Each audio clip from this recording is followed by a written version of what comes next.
একমাত্র সেই লোকই কোনো ভুল করেনি যে নিজের হাতে কোনো কাজই করেনি।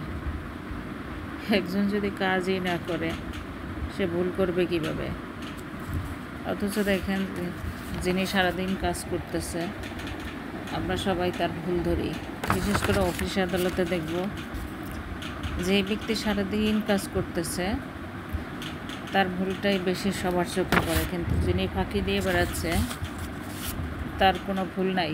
সে তোষামোদ করে সবার সাথে মিলেমিশে একটা পরিবেশ তৈরি করে নিচ্ছে এবং সবার সাথে সদ্ভাব রেখে যাচ্ছে।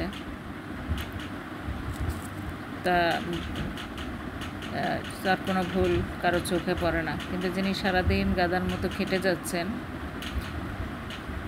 তার ভুলগুলো সহজেই চোখে পড়লে কেউ তাকে ছাড় দিচ্ছে না, বরঞ্চ তার ভুলগুলো নিয়েই কথা বলা হচ্ছে। কিন্তু আমরা যদি একটু ভাবি যে কাজ করতে গেলে ভুল হবেই, আর যিনি কাজ করবে ভুল তো তার একটু বেশি হবে, এটাই স্বাভাবিক। সুতরাং ভুলের জন্য তিরস্কার না করে আমাদের বোধগম্য হওয়া উচিত যে যিনি বেশি কাজ করছেন তার ভুলটা তারও একটু বেশিই হবে, আর যিনি কাজই করেন না সে ভুল করবে কিভাবে? সুতরাং তার ভুল নাই এই কথা তো বলা যাবে না। সে কাজ করতেছে না বিধায় তার কোনো ভুল হচ্ছে না।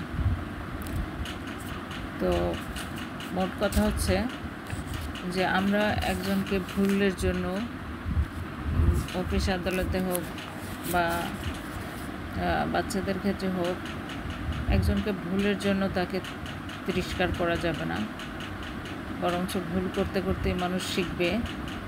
ভুল করতে করতে একজন দক্ষ হয়ে ওঠে, আর প্রতিনিয়ত ভুল থেকেই মানুষ শিক্ষা অর্জন করে। একটা ভুল হলে পরবর্তীতে মানুষ শেখার চেষ্টা করে, বা ভুল হওয়ার পরে মানুষ বুঝতে পারে যে আমার কোথায় ভুলটা হলো, সে ভুল থেকে বের হয়ে আসার চেষ্টা করে। সে নতুন কিছু শেখার জন্য আবারও ঘুরে দাঁড়ায় বা চেষ্টা করে। সে খুঁজতে থাকে যে কেন আমার ভুল হলো বা কীভাবে ভুল থেকে উত্তরণ করা যায়। কিন্তু কাজই যদি না করি তাহলে ভুল কোথায় হবে? আর ভুল থেকে শুদ্ধ হওয়ার চেষ্টাটা বা কোথায় থাকবে? সুতরাং মানুষ তো ফেরেশতা না, মানুষ শয়তানও না। মানুষ মাত্রই ভুল করবে, এটা মেনে নেওয়াটা স্বাভাবিক। তবে হ্যাঁ, এটা ঠিক যে সারাক্ষণ ভুলই করতে থাকবে, সে ভুল থেকে শিক্ষা অর্জন করবে না, এটাও ঠিক না।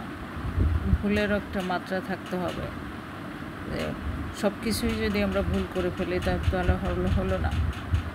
সুতরাং ভুল হবে এবং ভুল থেকেই শিক্ষা নিতে হবে। ধন্যবাদ।